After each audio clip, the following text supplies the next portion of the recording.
What's up, Otakus? It is the end of another work week.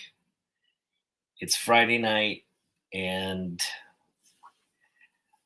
man, it's been a whirlwind of an August thus far. I got back from my trip from Japan to Korea,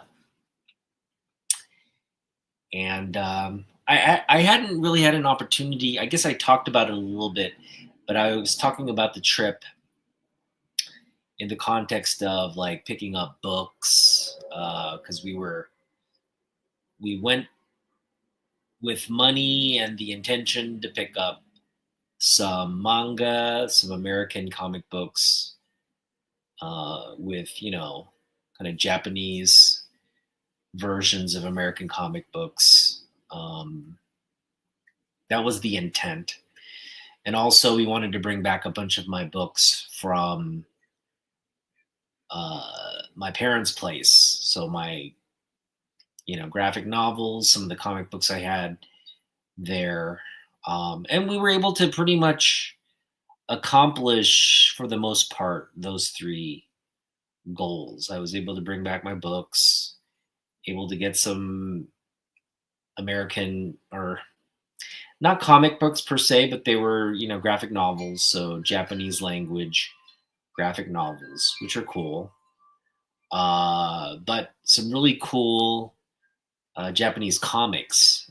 That was pretty cool, and I'm glad we did that. I mean, not that I'm a big collector of Jump comics or Japanese manga or anything like that, but um, I do appreciate manga, and I myself would love to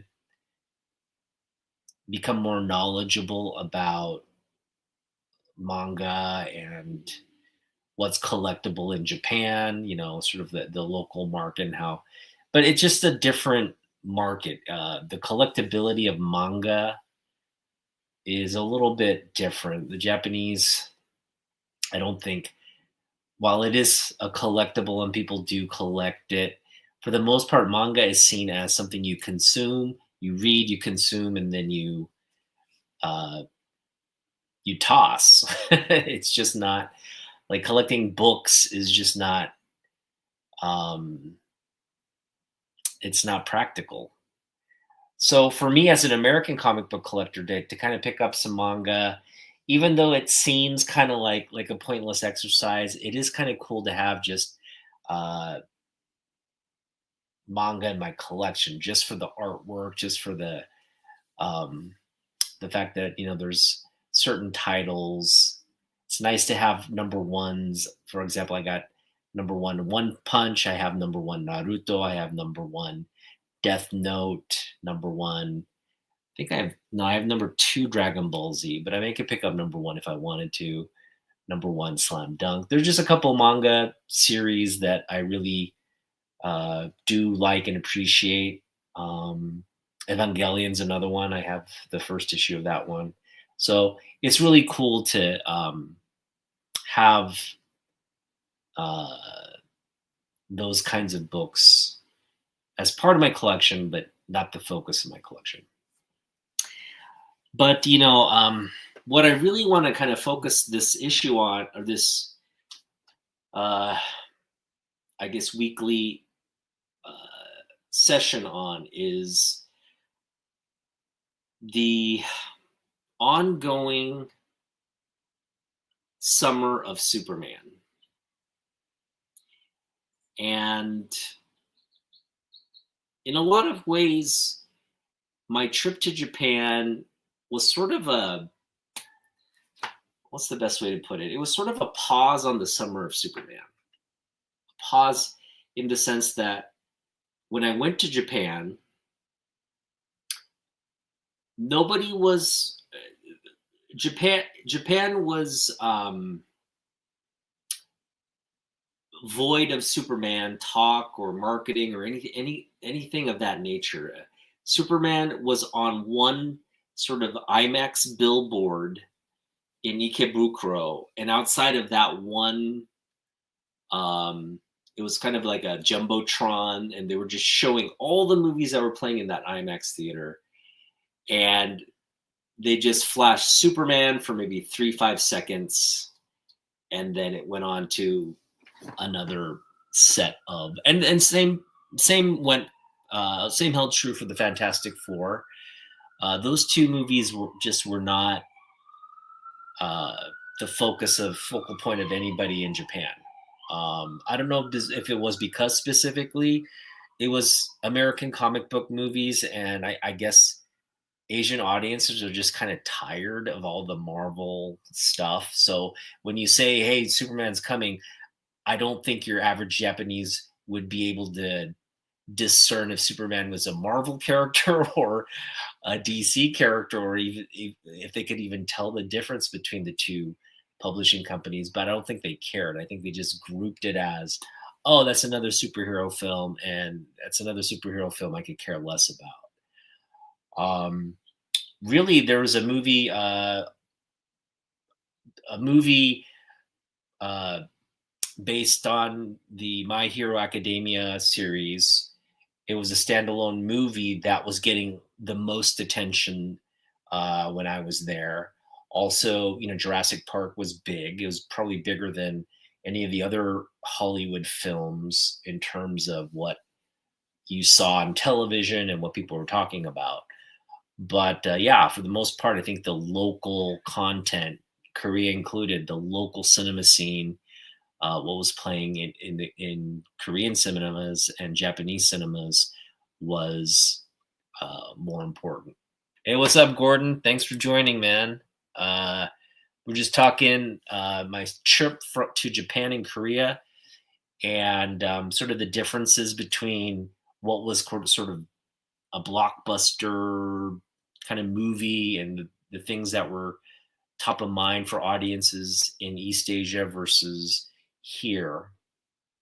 So yeah, I kind of left, here. Fantastic Four uh, was long. I think it launched. Yeah, it had launched when I left. It was in its second weekend, and then Superman just continues to create buzz here. At least on social media, it's creating buzz.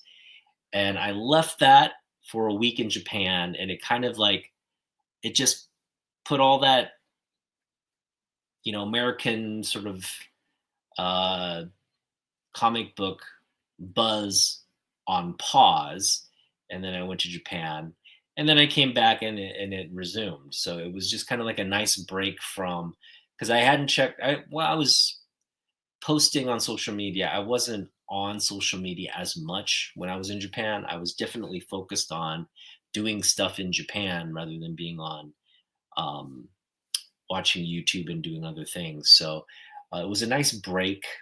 But yeah, overall, I just kind of want to talk about, some observances during my trip.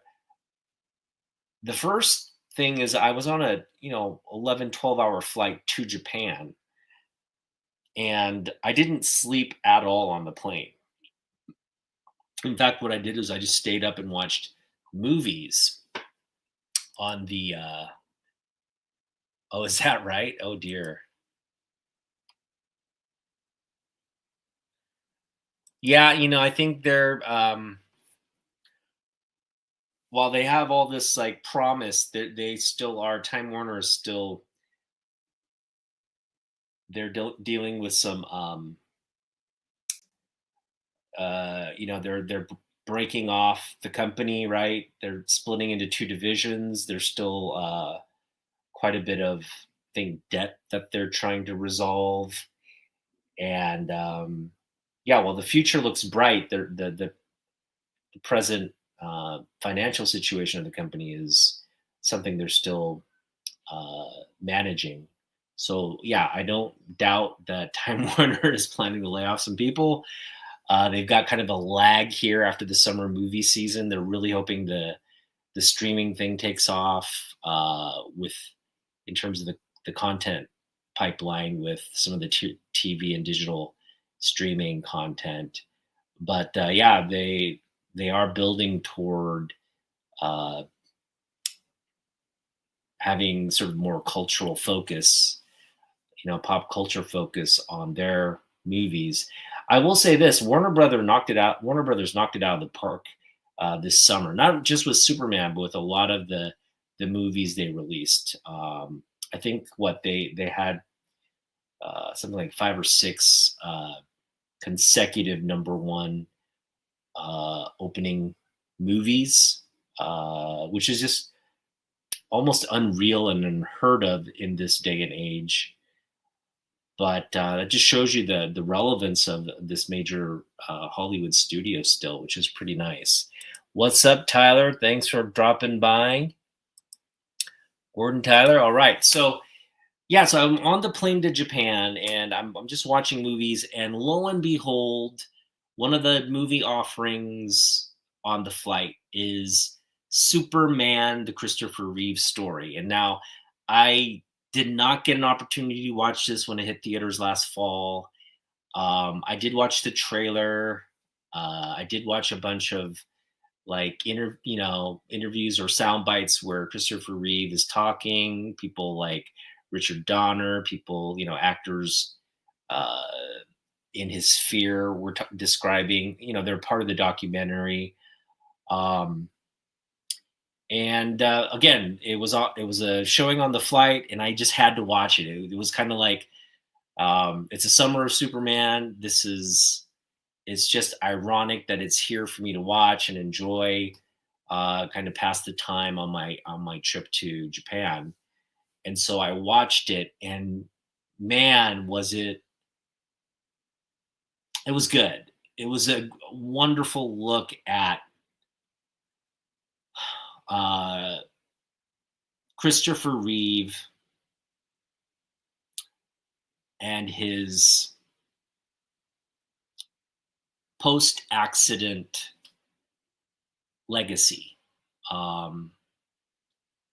And everybody knows he became paralyzed, but there were a series of with that challenge there were a series of events that really helped him to uh, become devoted to helping people, um, and bringing attention to uh, or giving voice, I should say, giving voice to uh,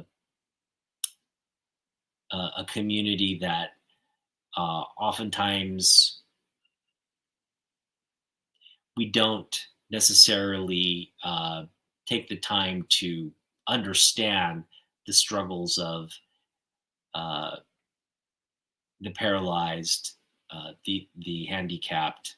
I don't even want to say handicapped. The people who are um, disabled, or like mobily challenged, I guess is the term that you would use.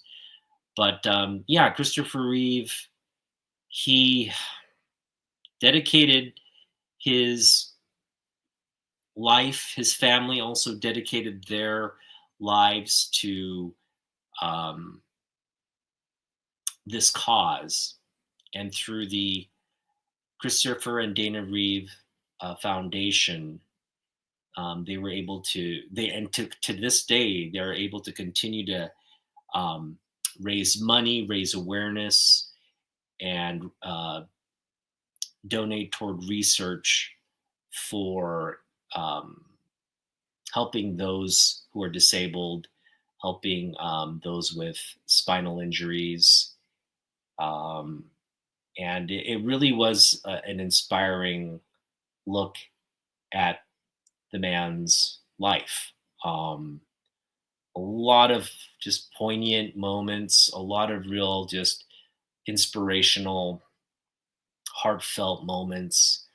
But it was also very transparent on a lot of the struggles that not only he but his family faced, and it just brought his whole entire family and his group of friends and his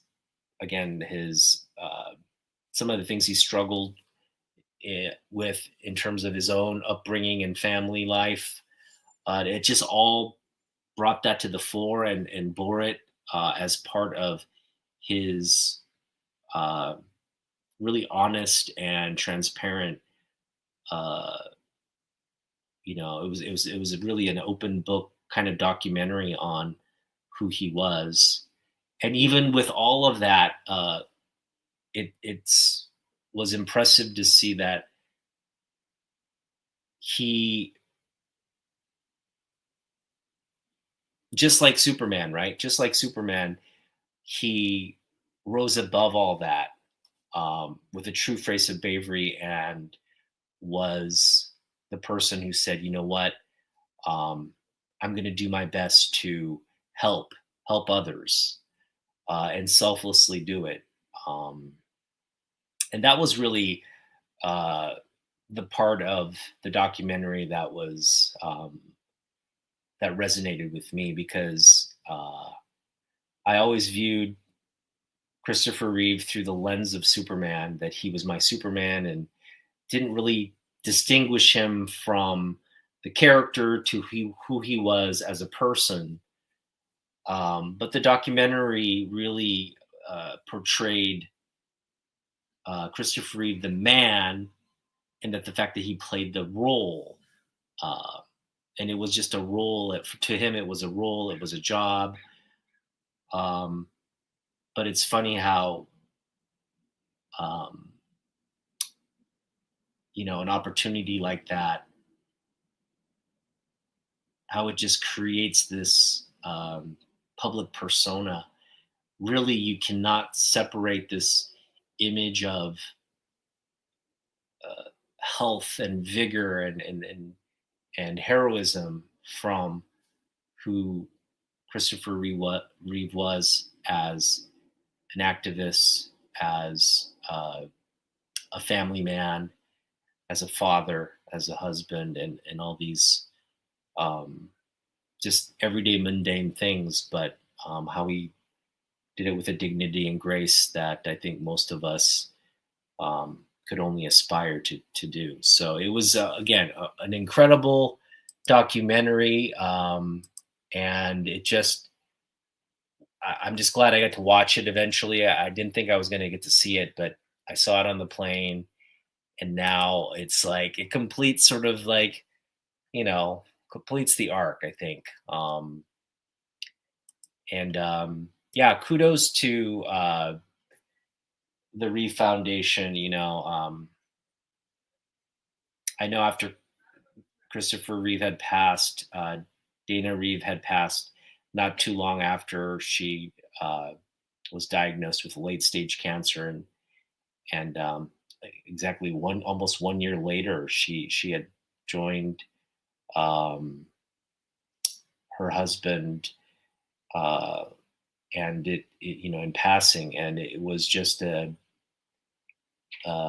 big loss. And at the time, I just remember being reading the story, and just having sort of like a kind of a surreal reaction to it, like, no, that doesn't seem right, that does something's weird about that. But watching it in the documentary, it just goes to show how fleeting, our time here is, and how we have to really value the time we spend with our loved ones, and all that. So it was, again, the documentary.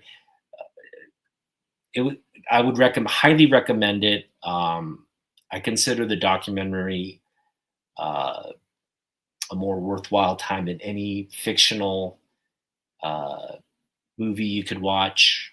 That includes, Superman the movie. Although, if you're gonna honor Christopher Reeve and what he did here, that made him, that endeared him to audiences and the public. I mean, it's a good place to start. Start by watching, um, the movie role that put him put him square on the map uh, of everybody's consciousness. So great movie. All right. So yeah, then I went to Japan and Korea. Spent time there. It was a really incredible time, because mind you, I had lived in Korea for 14 years, and then I lived in Japan for 3 years. So we're talking about 17 years of my adult life I had spent in Korea and Japan, well, East Asia. And when I came back, it was really a big transition to, because so many things had changed. I had witnessed uh, the development of Asia or Korea specifically. Um, the internet was kind of there, but it really, I was in a foreign place as the IT kind of revolution took hold, and there was so much going on with cell phone innovation, computer innovation, uh, the way we use data, and the way that uh, put us on a track to really um, have computing become more automated. And now we're on the cusp of like using AI tools to really um, help us, uh, parse through large amounts of data to, and also, kind of uh, with machine learning, right? Improved processes become more efficient. And now having machines being able to do what humans do with a fair degree of accuracy, um, it really is a different time. So I went to Asia, and I came kind of, as I witnessed all that. I didn't witness here in the U.S. So when I came back to the U.S., it's not that I had this big time gap. It's just like it was the America was a very different place, and I just felt kind of like a foreigner, even though I'm American. Kind of felt like I was like unfrozen from my time period here in the U.S. when I was last here, which was like late '90s, and then I come back, and I'm plopped into this very sort of foreign environment. Um, but again, I was able to kind of transition back, and I came back to the U.S. in 2016. I went back out to Japan, Korea one last time in 2017, just to see friends. My sister-in-law was getting married. That was the last time. 2017 was the last time I had visited Korea and Japan. So we're talking about an 8-year absence from that place, just a total disconnect. And while I had maintained, kind of messaging with my friends there, um, it was 8 years since I had seen them. And yeah, I mean, when I went back, I couldn't. It was my vacation was so short.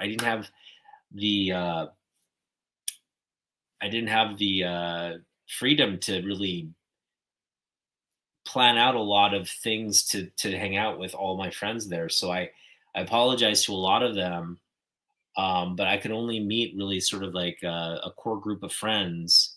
And I wanted to make sure they had time, so I let them know, hey, I'm going to be in town. I really don't have a lot of opportunities to hang out. These are the dates I'm available.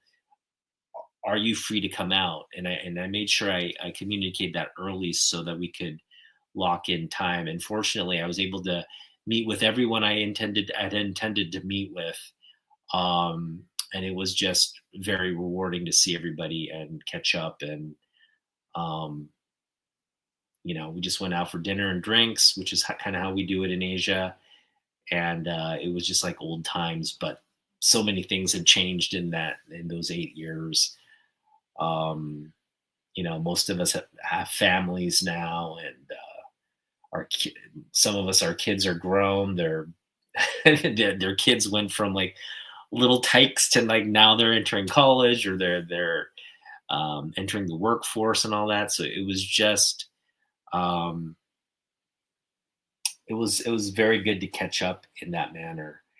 And again, I hope to make it out to Asia more often now. Hopefully, I do want to prioritize that, but it's always been about having the time and resources to go out there, because it does, it requires a good amount of airfare, a good amount of like hotel and spending and all that. So um, I've been in the past. I've been like um, letting my wife and son take part in going back, and I've kind of sacrificed myself from enjoying just a week of vacation out there. Because really, I think if you're going to go out there, you really kind of need to spend a good amount of time, which I just never felt like it was fair to spend that just for to see people for a week, or just spend a week in that environment and come back. So, but yeah, this past trip, it was short. It was not even 10 days, maybe 9 days, but very eventful, very productive, and I came back with just sort of a new appreciation for uh, what I have been through, my personal journey. Um, Again, that being in Asia, having lived there so long, and creating the relationships that I had, um, it's easy to look back on that and kind of be like dismissive of that life because it was so different. But it really helped me. Well, first of all, it helped me because I had a career, and I had was able to save money and do things. But it also helped me meet my current wife and have my current family and all that. So it just all like it just felt like I was kind of revisiting the past, but um, just coming to terms with where I am right now versus where I was, and also just reconnecting with the people who I considered uh, family when I was living out there. So all in all, very good trip. Was I able to avoid everyone? I no. The one of the and I don't want to be too overly pessimistic about it. There was an individual who, like, we had kind of had a falling out, but um, I couldn't avoid him. He had invited himself to because we have mutual friends, and he, I guess, had learned I was there, so he just kind of invited himself, and he showed up, and it was cordial. We caught up, we said our hellos, and we said our goodbyes, and it is what it was. I had no, after seeing him, it's like I have history with him as well, and I don't have um, any ill will toward him. But in terms of like uh, him inserting himself into my group of, because they're not his friends. We have one mutual friend in that group, but the majority of people, they really don't know him that well. They know him through me because I'm the one who introduced him to that core group of friends, and it just felt like he was imposing himself into that situation, which is fine. Like um, I'm not going to make too much of it, but it was good to see him. Yeah, uh, but it was fine. Yeah, it wasn't like we had any kind of awkward kind of moment. I just said, "Hey, good to see you. Thanks for coming out," and that's where we ended it. What's up, Wellbore? Hope you're doing well, my friend. I love yeah, you know, the passion for Superman in all of you here. That's what we're talking about. We're talking about the summer of Superman, and I just want to give my observations because this is really sort of it's continuing to evolve. It's not like Superman came out, everybody got excited about it, and then Fantastic Four came about it, and then people stopped talking about Superman, or people stopped caring about Superman, and people's attention focused to the next thing that was on the docket, which is, there's several, I think, Toxic Avengers coming out to this weekend, and there's a lot of things to kind of like transfix on. Um, and kind of minimize the impact of the Superman movie. But we are not seeing that. In fact, what we're seeing is uh, a steady interest in Superman in the theaters because it's continued to carry Superman each weekend, each week to higher and higher box office figures. In fact, I think they're closing in on like 620 million after this weekend, they're saying, which would make it the, I think, fourth uh, most successful Warner Brothers DC film, comic book film of all time. But what's more perplexing to me is they've already released the digital version on streaming and different digital networks. It's on Apple TV now. It's on Hulu and other streaming channels. And the reason they're doing this is so they can give audiences an opportunity to watch the Superman movie and set up the season 2 of Peacemaker, and also set up down the road what's coming in the fall, season 1 of the Lantern show. And call me old school, but for me, a summer movie, like when a movie came out and was successful, it was in theaters for months. I mean, I recall like you could like when Top Gun came out, Top Gun was like you could go watch it in like October.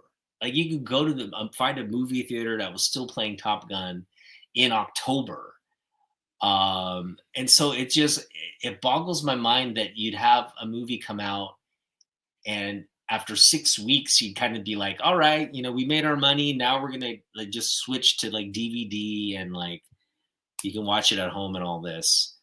I think they're bringing Superman back to IMAX in certain markets. I know I saw something where they're going to show it in Oracle Park in San Francisco for fans to watch on the big jumbo screen there on the Giants on their baseball field, which would be cool. I think that would be a cool way to spend like a summer night, just with a bunch of Superman fans with a blanket laid out, watching the movie in a ballpark. So there are just a lot of cool, exciting things going on, but I just wish they'd give the theater going audiences more of the theater experience for at least through the end of summer, at least keep it going till August before you pull the plug on things. I think they are still going to have the movie play through August, but you really steal the movie thunder when you kind of undermine it with all these digital releases.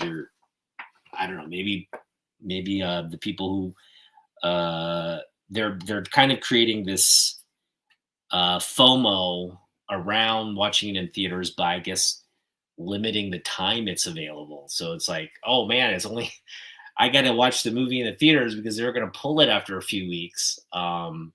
Definitely felt like that in terms of the IMAX experience. I know it was really only in IMAX format for a couple weeks before Fantastic Four just overtook it, and then you can only watch it in standard format.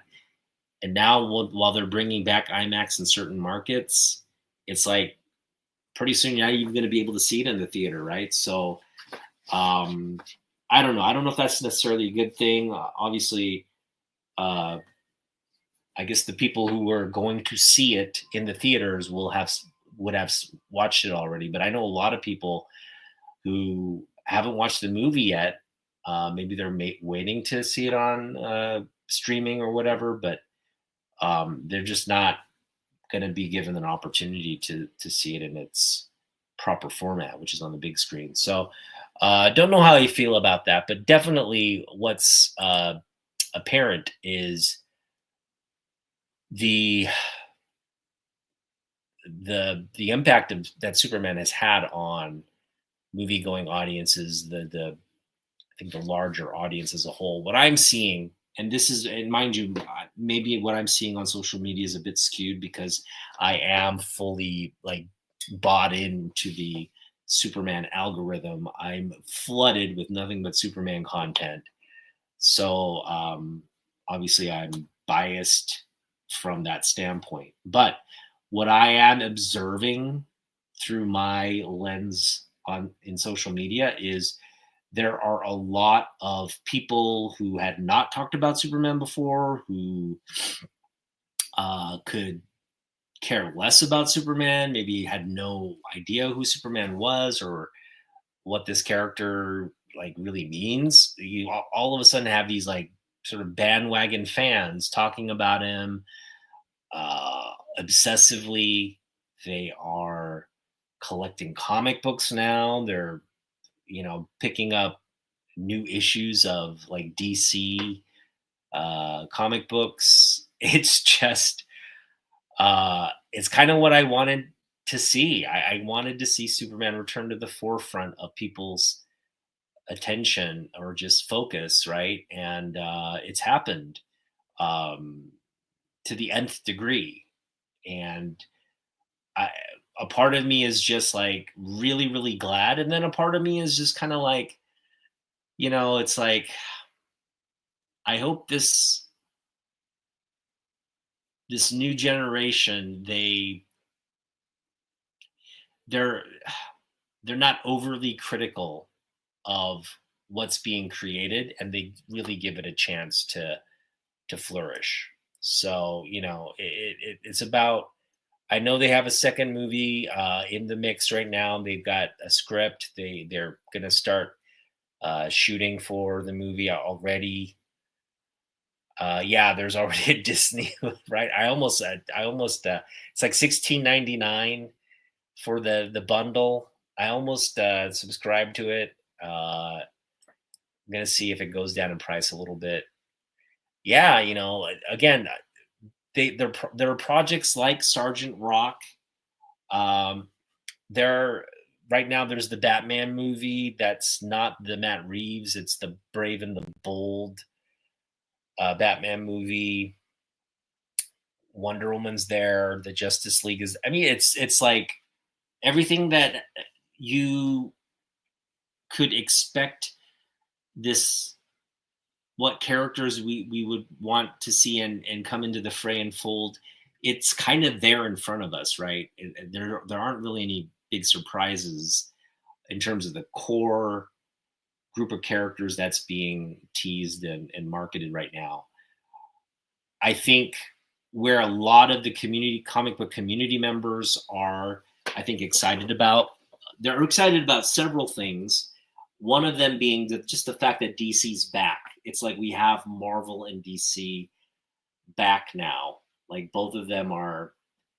I don't know. I think Marvel's lost a little bit of its mojo and steam. It looks like Fantastic Four had a chance to really kind of compete with Superman, but then it just kind of fell off, and you saw a lot of Marvel fans kind of turn on Fantastic Four for being just kind of, I don't know, it just wasn't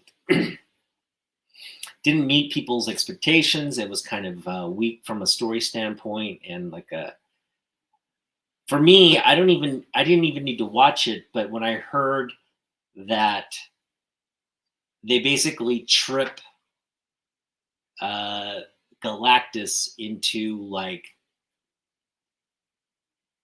one of those like space-time corridors, and it sucks him across the when I heard that, I was just like, that is the most that's the most lazy way to get rid of one of the best cosmic characters. When I heard that, I was just like, that's just who greenlit that from a story writing standpoint. And I think really with the passing of Stan Lee, we just have not seen good, and this includes Wolverine and Deadpool. I'm sorry, Wolverine and Deadpool, as funny and as successful as that film was, it was not a very good film. I like to see action, uh, not it was almost campy and humorous to the point of like, okay, all right, what are we watching here really? Like, are we really gonna watch like 10 minutes of them beating up on each other to music? Are we really gonna see like, like Wolverine and Deadpool in the last scene, uh, where they're saving the universe and you get a joke out of it in the last, it just it didn't take itself seriously, and I wish it had taken itself more seriously because that was Hugh Jackman's potential last uh, kind of hurrah as Wolverine, and they kind of turned it into a big joke. Um, and so yeah, it didn't. It was a poorly executed comic book movie at the end of the day. I enjoyed it. There were funny moments and all that, but um, there are a lot of things to complain about as well. So, um, yeah. So, again, going back to my original statement, after Stan Lee had passed, it's like you lose your North Star, right? Stan Lee's the person kind of in the room. He's the person maybe like saying, "Hey, yeah, that sounds good. No, no, that doesn't sound good. This is not the characters I created."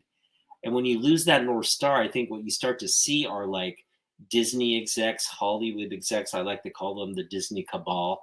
The Disney cabal starts to uh, really want to just profit from every, they just want to cram as much content out there and not think about the consequences of whether it's quality or not, just kind of cram it out there. And we're seeing that unfold with this whole Doomsday Avengers thing. They literally are bringing back like Ian McKellen, like the old Fox X-Men people. They're bringing back like, Kelsey Grammer Beast and all these like, why? Why do you have to bring back all these like, it just feels desperate. It feels like they're just being desperate. They're just trying to like, hey, remember all these characters that you love? Well, they're all going to be in the same film, so it's a must watch. You have to go and at least pay $12 to see really a crappy film at the end of the day. And that's what's pissing me off about where Marvel's headed versus where DC is headed. I think DC right now has an opportunity to like set itself apart and really build a thoughtful, kind of like what Marvel was doing when it was first rolling out, right? It was just had the right pieces. It was building the right relationship with the characters, giving kind of a thoughtful backstory on each uh, set Marvel piece that they were promoting and marketing. I just feel like after Endgame, it just seems like they've lost their way and they're just struggling to find something, find something that audiences will like key in and like, and they're just kind of like, okay, well, we tried that. If it didn't work, let's try this. Let's try that. And they're just throwing things at audiences, and it's almost at a point of no return now. It's kind of like, all right, you're going to give us Doomsday. You're going to really bring back uh, you're gonna bring back Tony Stark as Doctor Doom. You're really gonna like, just insert all these like aged characters and expect us. I'm sure they're gonna build some like bridge to the a new universe, new X-Men, new generation of X-Men. Apparently, they're gonna be like a young group of X-Men people. Whatever. I hope it's good. At the end of the day, I hope it's good.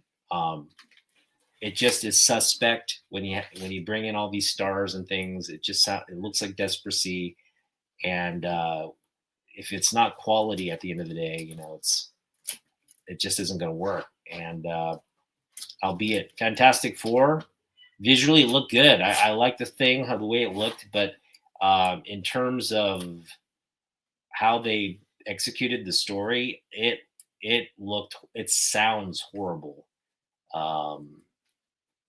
I mean, just what I've heard, in terms of like how they portrayed all the characters and how the big battle with Galactus was set up, and he's just walking around, like walking around the buildings, like some kind of kaiju, and then they kind of force blast him to trip and fall, and then Shalabal like drives she like pushes him in, and she sacrifices. Like that's just so contrived. It really.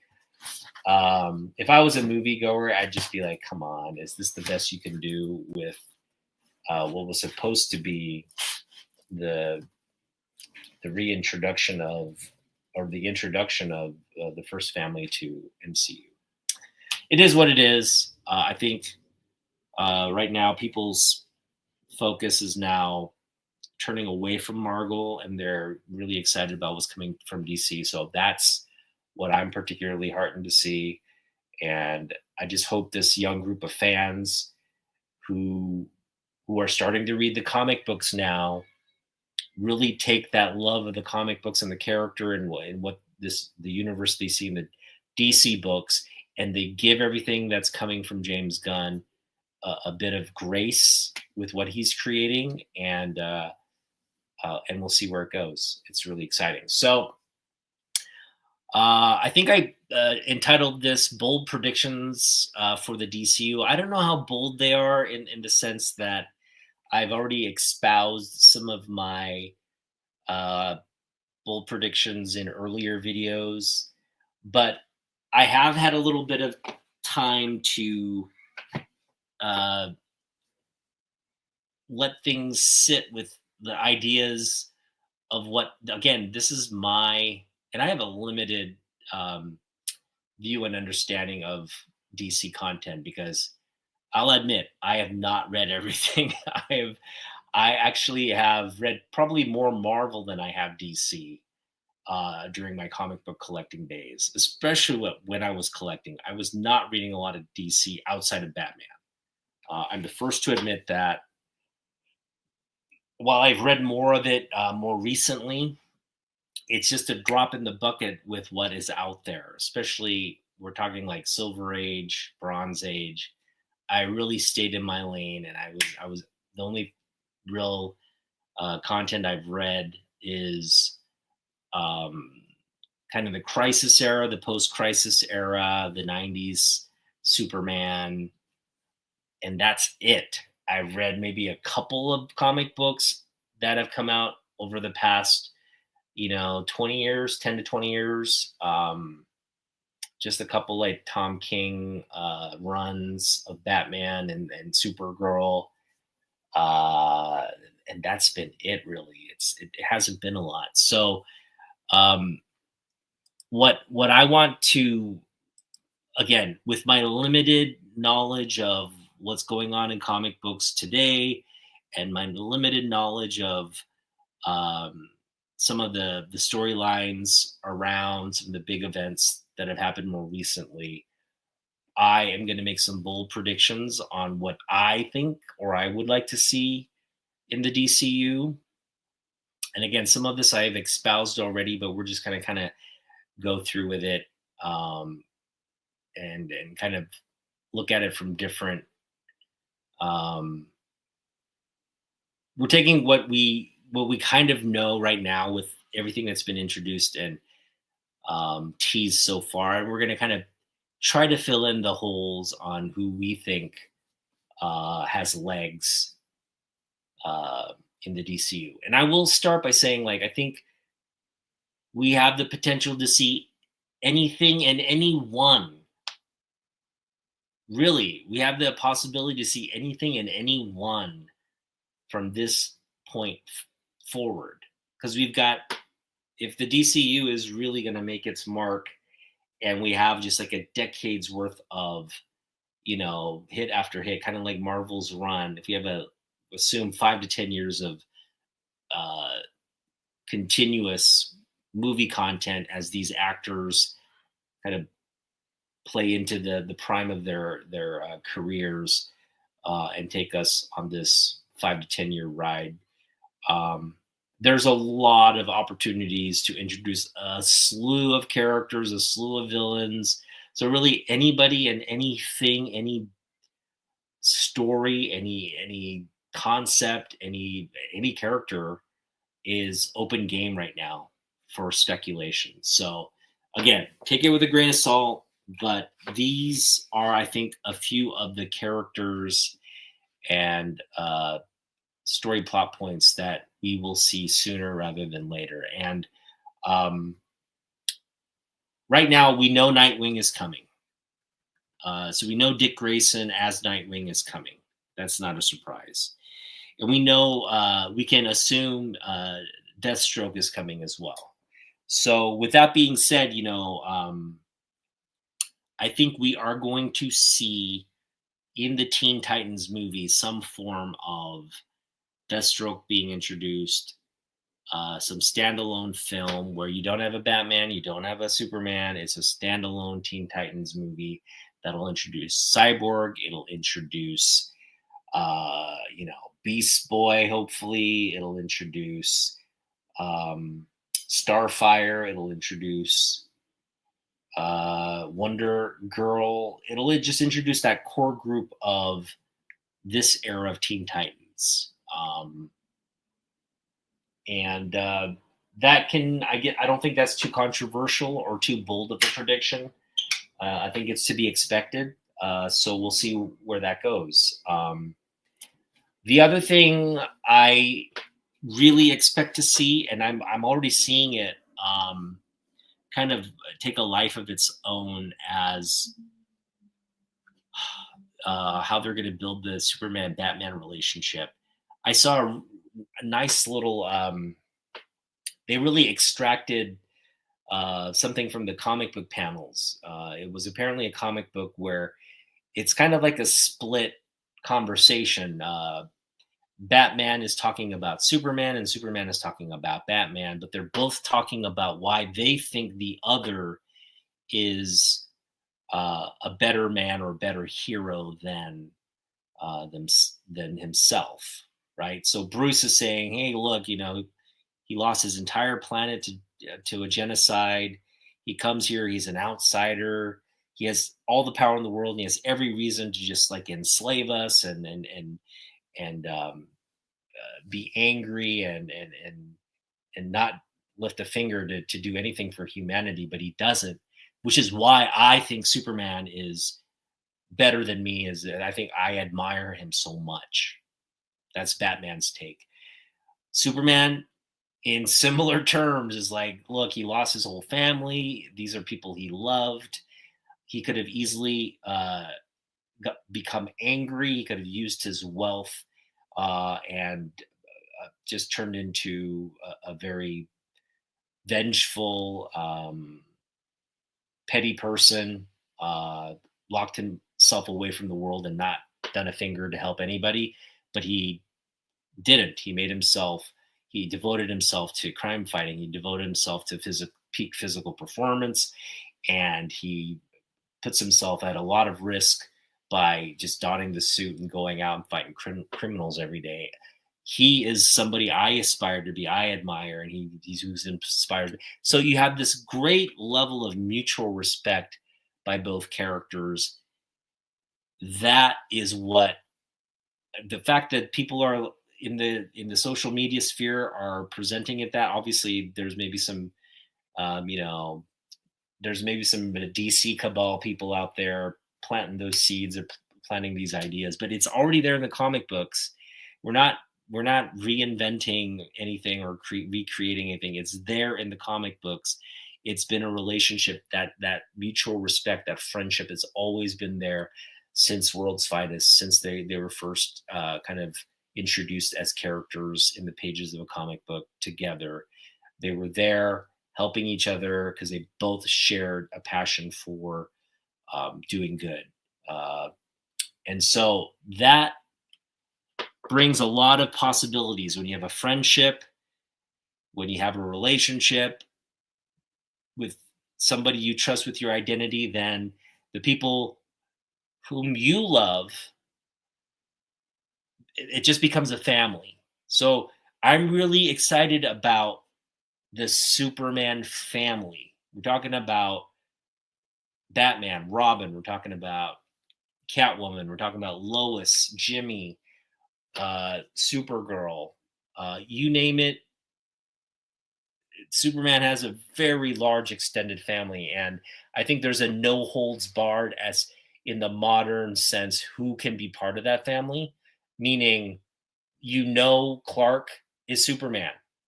That's part of like what I whom I would say, okay, you're a family member, right? You know the secret. They've let you in on the secret, so you are like technically a family. But now that's not necessarily true in the comic books. They're called Superman family, but not everybody knows his true identity or secret. Really, it's reserved to Bruce. It's reserved to Batman, and like Pete Ross knows, but Clark doesn't know. Pete Ross knows it. Lana suspects. Lana, I think, also is somebody later in the modern era. She gets exposed to the secret, and she is considered like a family member. But yeah, I mean, there's a lot of uh, potential with that family concept, the best friend, the trusted individuals in Superman's inner circle, and how you build that family and how you build those relationships and how that family interacts with one another. There's a lot of good moments and things maybe in the comic books that was there that's adapted for the movie that's different, that's something we haven't seen before. There's a lot of potential there, so that is something I'm very excited about.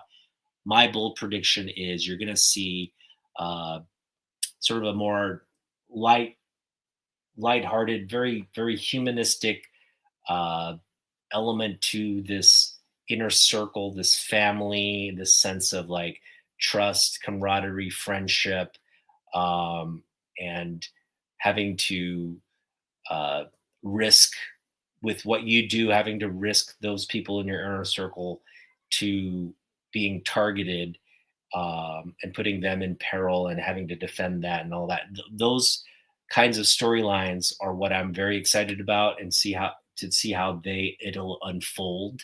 But if it's anything like what we've seen in the comic books, I think there's a lot to look forward to. So hopefully we see a lot more of things like this, like the double date issue. Things like what we're seeing with the whole mutual admiration thing, like them just speaking openly about like, you look, man, I admire Bruce so much. You know what? I admire Clark so much. Like that understanding of their personal histories and how that creates just a mutual level of respect and admiration. Just a beautiful thing to see, not only in comic books, but in real life, right? When we really sit down and um, we're able to, you know, I think when we're able to just passionately talk about the people we care about and why they mean so much to us, I think that's a very genuine and real thing that we need to appreciate. Yeah, Deathstroke and the Bane. So the Bane movie, sorry, Bane and is it Deathstroke? Yeah, the Bane and Deathstroke. I want to say it's Bane and Clayface, isn't it? Somebody has been teased. I think Clayface has his own movie. They've teased like Bane and maybe it is Deathstroke. I thought it was somebody else. But anyway, yeah, they've Bane is coming, Deathstroke is coming, Clayface is coming. There's again, we haven't even touched upon the potential Superman villains. And I've speculated on it. I know a lot of other channels have speculated. Everybody's saying Dark Side. A lot of people are saying Brainiac. I think I saw something they had. There was what do you call it? Like a design sketch introducing a Brainiac design or look. I know, Fanboy Prime and I were like saying Brainiac from a fan perspective that makes the most sense. I think the Superman villain, because we all know Lex. Lex has been, he's a part of Smallville. He's part of the original Superman. He's been part of every iteration of Superman, pretty much, right? Yeah, he has. And it's time to get Lex again in this movie. He was introduced, and I think it's time to give Lex some pause. So you just put, not to say Lex, we can't have Lex. We should have Lex, but let's pause the Lex narrative and give other Superman villains a chance. I mean, what are we talking about here? Why can't we have and no General Zod either, right? Like, let's give the General Zod, let's give the Lex Luthor, let's give all those cliche villains. Let's just give them a rest and give some other people a chance to show. And so, having said that, I really think this is one of my bolder predictions, but I don't know how bold it will be. And I've kind of teased it. First off, this is a book I just won. It's a book I just won from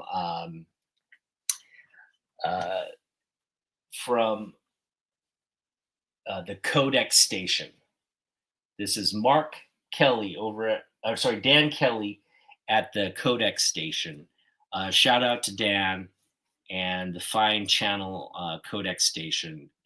The guys just talk comic book shop, and it's a real good listen. They're very knowledgeable at the hobby about things going on in the industry. So give them a follow, give them a subscription, subscribe, and like, and all of that.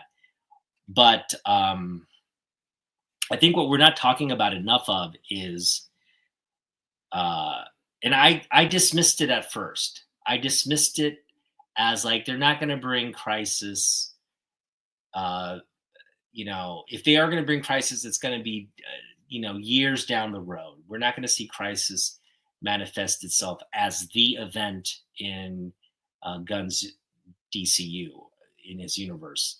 But now with the Peacemaker, this whole idea of the Pocket Universe, what I didn't realize is the Pocket Universe is how Superboy Prime is introduced. And I honestly think, yes, I think we have a possibility to see something, not the entire Crisis event, but see something like this Infinite Crisis unfold with Superboy Prime being the sort of the instigator of being the threat to these worlds colliding, these different, existences, right? It's the Superboy Prime being a direct opposition, his vision of the world, his domination of the world versus Superman's protection of his vision of the world. You may see these things collide. I think ultimately Superboy Prime or Ultraman, whatever you call, you're going to see some form of like Homelander, right? A Superman that's evil, that has all the abilities and power, whether it's Cyborg Superman, whether it's Ultraman, whether it's Superboy Prime. You're going to have some multiversal complement to Superman that is his antithesis, right? So you're going to have some form of bizarre, whether you call him Bizarro, whatever you want to call him, it's going to be Superman, right, on a different level of existence that is an evil version versus the good version. And I don't think that's too bold of a prediction, because there's many forms that can take. But the fact that we have a pocket universe, the fact that we have been already teased a Bizarro-like, Ultraman-like Superman clone, the fact that we've been teased that, I think if you take that to another degree, what you're talking about are the multiple Earths, the Earth 1, Earth 2 versions, and that just having that scenario alone, right? This plane of one with all the heroes, one with all the metahumans, and then another plane with just an evil Superman and no metahumans or anything, and like having those two uh, worlds collide, and then all the villains here being like, "Whoa, we got this evil Superman. Let's just join him." And then suddenly have, you know, the Legion of Doom versus the Justice League. And I'm just throwing that out there. That's a great script. You just have this evil Superman pop onto the scene. He rallies all the villains to his side, and now boom, you got good versus evil. You got the people running at each other on screen. That you're having your little Marvel moment there.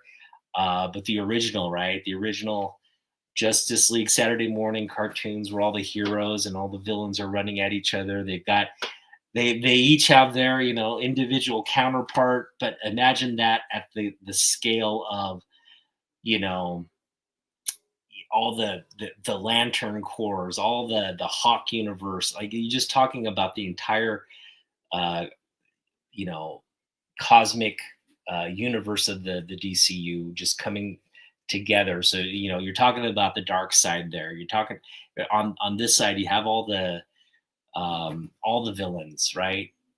All the cosmic villains joining, fighting against all the cosmic forces of good. And man, is that going to be a huge like death melee? It's just going to be like the Kumite on crack and steroids, right? It's just something you want to see, and they're going to build to it, right? Yeah, Crime Syndicate, right? Bring it on, everything.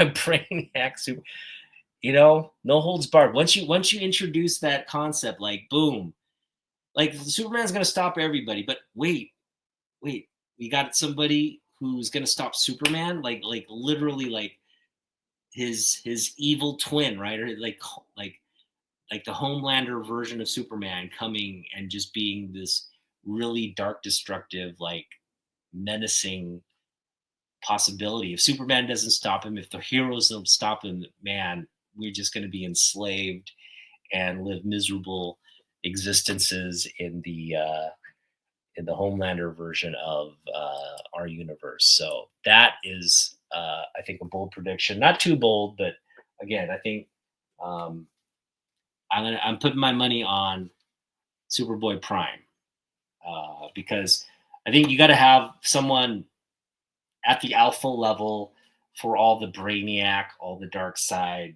all the quote unquote um, other villains.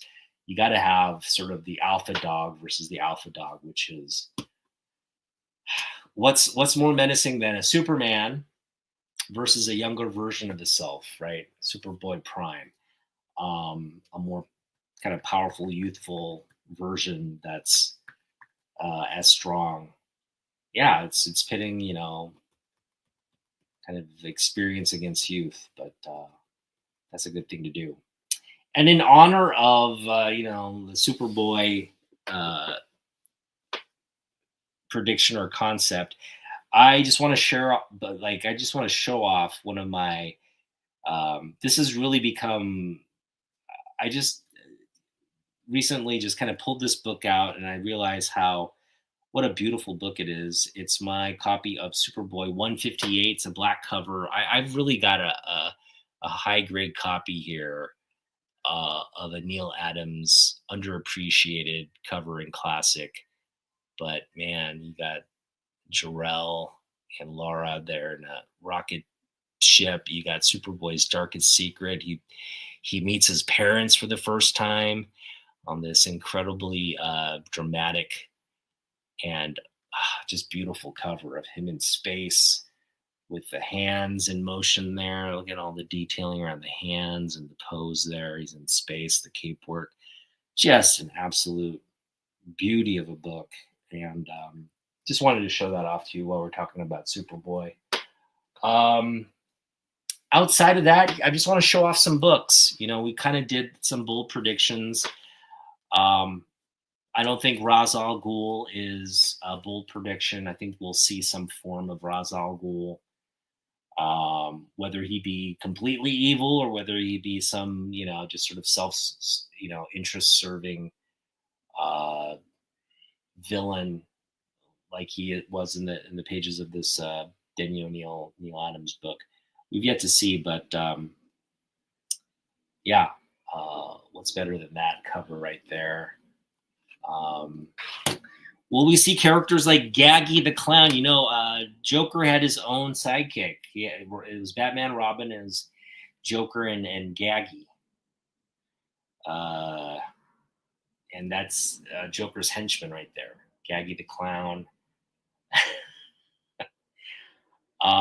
Will they go this route? Who knows? But it's silly. I think you could do a lot with uh, Joker, as great as he is, being his maniacal self. I can totally see James Gunn giving him just like this funny sidekick to just get into like weird, demented shit with, and just create a lot of these sadistic, funny moments. Because Joker by himself is pretty eerie and like not very funny, but when you pit him with another crazy ass and you put a power dynamic there, like, look, I'm the real hero, you're the sidekick kind of dynamic. I think there's a lot of, and again, the clown prince of crime. Anytime you have things like the clown prince of crime and the Joker, it's gonna be good stuff. So hopefully Gaggy is part of the gun mix. Another thing I've been really heartened to see is Tom Welling. Man, Tom Welling has been working out. It looks like he's ready to take on a role in the DCU. He just got a haircut and he's looking super. In the past, Tom Welling had kind of gained weight and kind of looked like an old man. The dude's back in the gym. I think he's like ready to get the call for something, like whether it's Earth 2 Superman or something. He's just waiting, like, hey, I want to be Earth 2 Kal-El. I mean, I could totally see that, like, Gunn being like, you know what, let's do it. Let's bring out the Smallville people again. And I could totally see, like, Michael Rosenbaum doing his coming back as an older Lex, right? Could totally see these possibilities. So I'm going to give a shout out to the Smallville 1 comic book. This is the first appearance of Smallville on the pages of DC Comics. You got Kristen Crook. You got, she's 16 there. God, looking so cute. And then you've got Tom Welling and Michael. Just they're kids when they started this role in the series, and they just built it to one of the best and most underappreciated comic book television. I mean, it was the first comic book television series, right? We've never had like an ongoing television series that kicked off all the WB kind of knockoffs with Arrow and Supergirl and all these other things, but this was the first to do it, and they were probably the best to do it. So yeah, looking forward to that. Hopefully, we will see a Welling Earth 2 Superman in the mix. I would be down with that. I don't know anybody who wouldn't be down with that. I mean, we never got to see Welling as Superman in any kind of movie. There was a lot of disappointment that he didn't get to play Superman in a follow-up movie or something along those lines. We just got the final. He's running out, and he's running out as Clark, and he just opens up the shirt, and that's it. That's the final sort of like shot for that series, which is a great way to end it. I wouldn't end it any other way, but we didn't get the full payoff, right? So hopefully we'll get to see that payoff. I think this is just a cool Michael Turner cover, Dark Side. This is when Supergirl became evil. We could see an evil Supergirl version. Who knows? There's a lot of possibilities there. Here's another cool book. This is one of my favorite Brian Bolland covers. It's the first Robin, the first standalone solo series of Robin, Robin Volume 1. Absolutely iconic piece of comic book artwork, cover artwork by Brian Bolland there.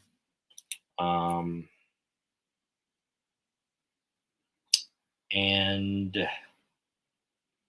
Correct me if I'm wrong. I believe this is the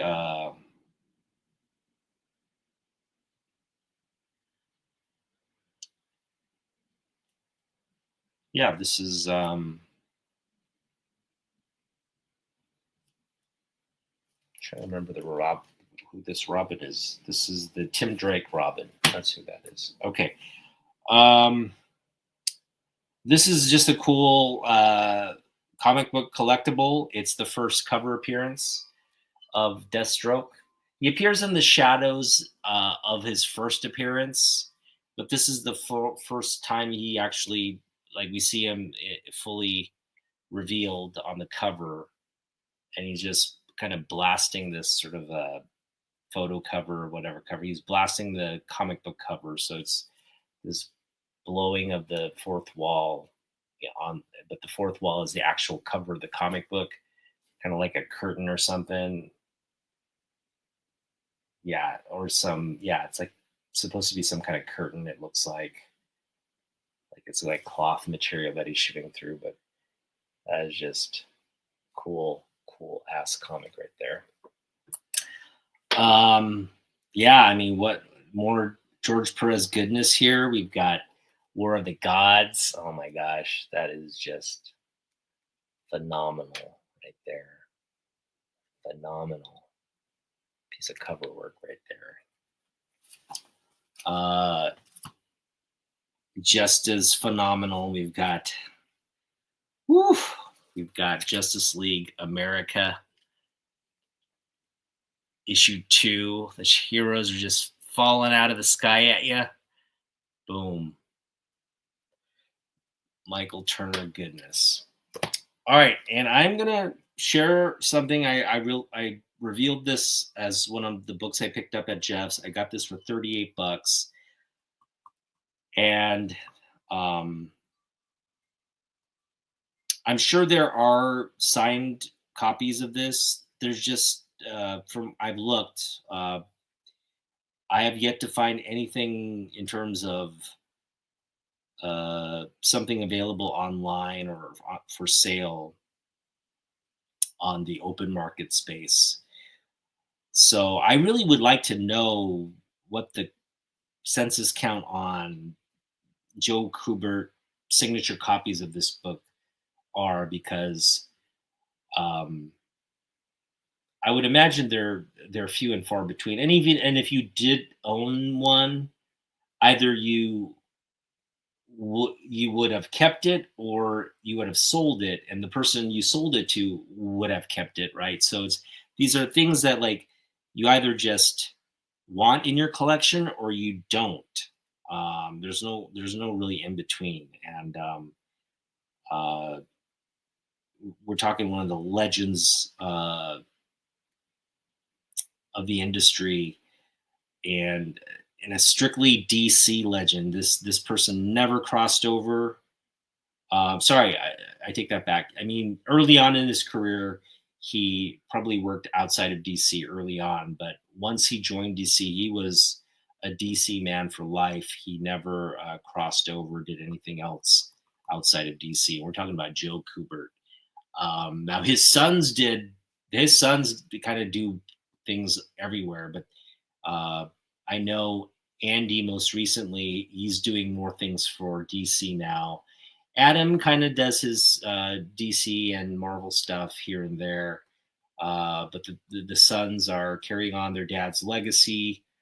But man, we have this incredible DC special number 5, this Joe Kubert tribute. It's a late Silver Age classic comic book. It features some of the top artwork and stories by the man himself. So you've got features here around Superman, you got features around Batman, you got features around Sergeant Rock, some of the Golden Age stuff from the legendary artist. It's a special book, and I got to have mine signed on July 12th of 1992 by the man himself. This is not my original copy. I just bought this, but I'm just saying my copy got signed on that date And yeah, what more is there to say? This is just very special, very, very special book. And I'm curious to know how many signed copies, because this is a, there's the Carmen Infantino tribute DC special, and there's the Joe Kubert tribute. And outside of like these two legendary guys at DC, I mean, there's not a handful of people who you could say is like a DC guy who's a legend and who's going to be on the. I mean, it's just like it's a small class of people who you could make the argument for like Kurt Swan. You can make the argument for like, but we're talking like golden age to like the pretty much the Bronze Age guys who like have been with DC over a 20-30 year span when this kind of special thing came out. It's a small class of creators, and so even if you look at guys like Bernie Wrightson, guys like Neil Adams, they hadn't had the breadth of work yet when they were paying tribute. So we're really talking about the golden age, the old school guys who had uh, kind of peaked around this period, right? In terms of the Silver Age was their uh, time to shine, really, and it's just really a handful of guys that you can point to as legendary DC legacy people. And yeah, it's enough of me bragging about my comic book there. All right, so there you go. That is so bold predictions there. Yeah, Tim Drake. Great cover, thanks. So as you can see, I'm very excited about all the possibilities that lay in front of us.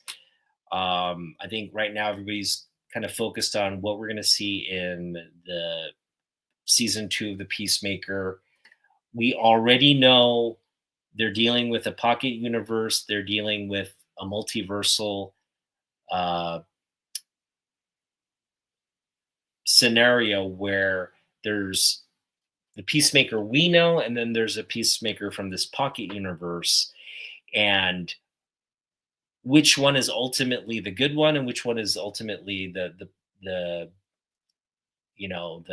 I mean, I think the one we're exposed to right now is the good one, and he has to deal with this alternate universe and how their relationship or how their I guess destinies unfold is yet to be seen. But I think um, it's not going to be like black and white. It's going to be like gray, and I think it's going to be one of those things where like we have to pick a side because they're both trying to vie for their existence, their meaning, and it'll be interesting to see how that portends what we will see with my prediction, which is uh, the multiversal Superman's meeting. So, whatever form that takes, I'm hoping we do see some form of like Superboy Prime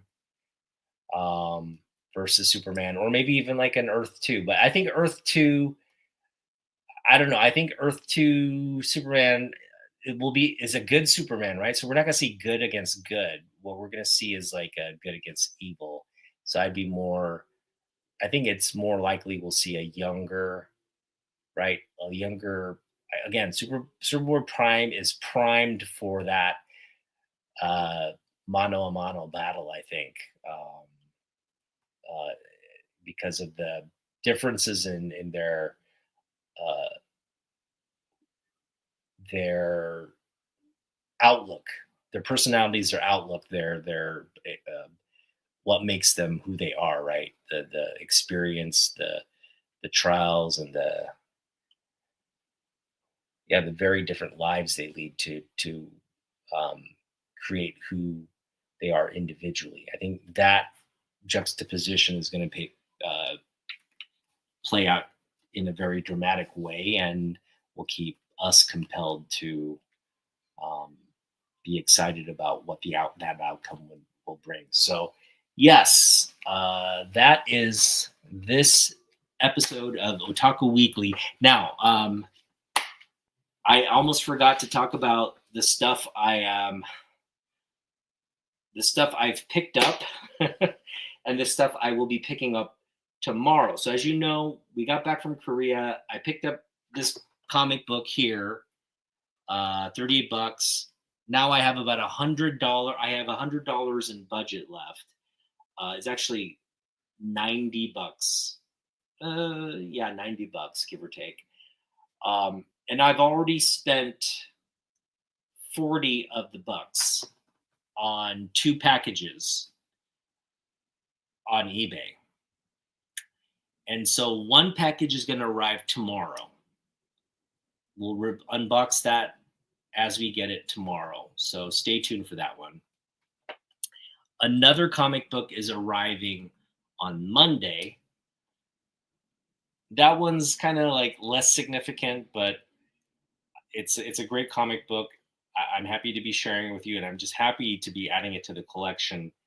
But that's, I think, a book maybe that I overpaid a little bit, and if I had been patient, I probably would have been able to find it for a better deal. But who knows? With the popularity of Superman being what it is, I think that's a book that a lot of collectors are targeting right now. So I just kind of, pulled the trigger on it. I don't think I'm overpaying a little bit, but I think I'm paying the fair value for it. So we'll reveal that when we get it. So there's 3 books. We paid $36 for 3 books.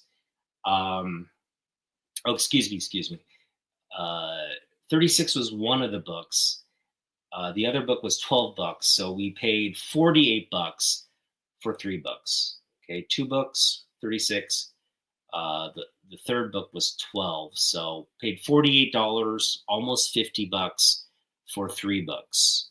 So we have about $42, and we're going to take it to comic book shops here locally tomorrow. And tomorrow's going to be a big haul unboxing video day, so be sure to tune in tomorrow night, Saturday. But we'll see what we pick up. I'm basically taking $42 there, and I'm going to be try not to spend everything, but picking up only the things we really, really want to pick up. And we want to pick up bigger things versus a bunch of little things. In fact, I want to pick up more, if there's stuff like this lying around, like high grade Silver Age Superman books or something to that effect, and we can pick it up ideally for less than what it's worth, then that's kind of where our mindset is, right? So tomorrow I'm planning to hit up really 2 locations, and then we'll hit up Everett Comics on Sunday if we have anything left over from the $42 we have left, right? So we have about we have about $42. Sorry, $52. No, we have $42. We have about $42, and if we don't spend it all in the first place tomorrow, whatever we have left over for Sunday, we'll spend the rest of it at Everett Comics on Sunday. So either way, we probably won't have a budget outside of this weekend. So stay tuned. We have a definitely haul video coming tomorrow. We have a potential haul video coming on Sunday if we have any money left over, and then we have another unboxing on Monday. So it's going to be back to back to back kind of book reveals for the Summer of Superman. Should be a very exciting time. Now,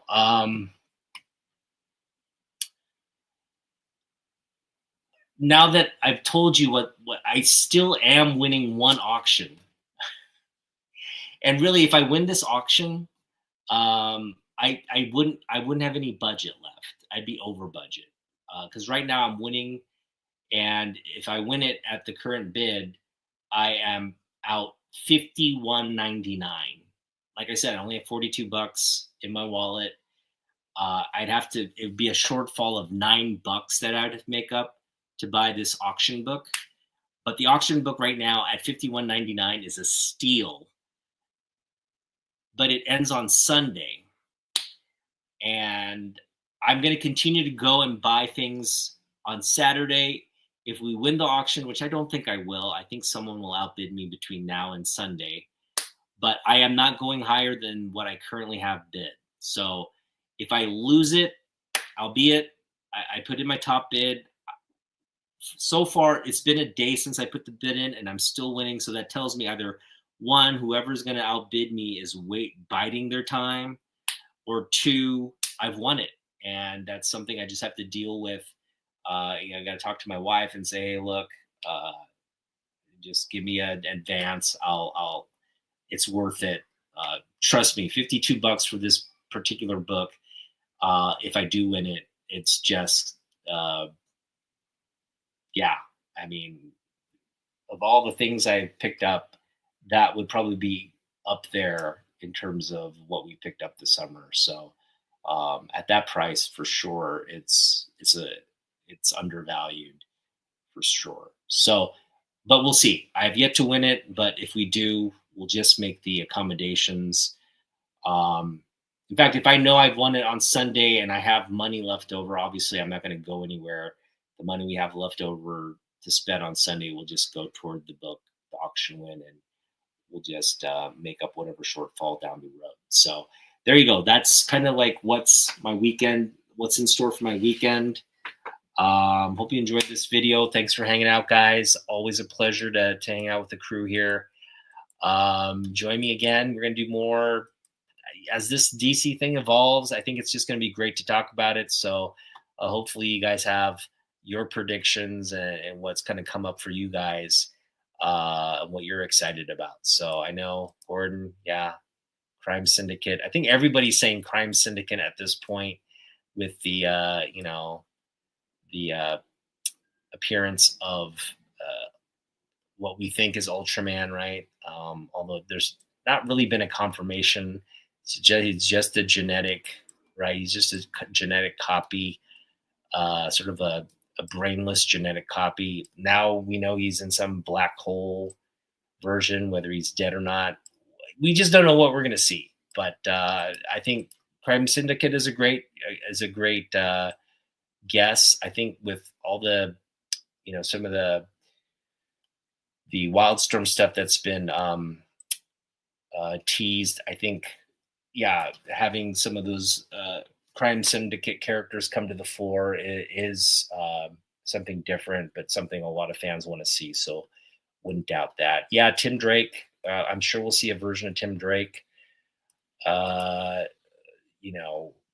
we see the Red Hood? Will we see all the Robins at some point? That remains to be seen. It's just an exciting time to be speculating right now, and I don't think we've ever been in an era of this kind of where we have Marvel already kind of established as in fandom, but having all the DC content kind of rehyped and revisited. We've just never been in the era where we're living the dream of speculating on all possibilities in terms of the superheroes and characters and villains. We've never lived in a period like this where DC and Marvel are thriving at the same time. So excited you guys are here to enjoy it with me. We'll see you in the next one. Peace out, guys.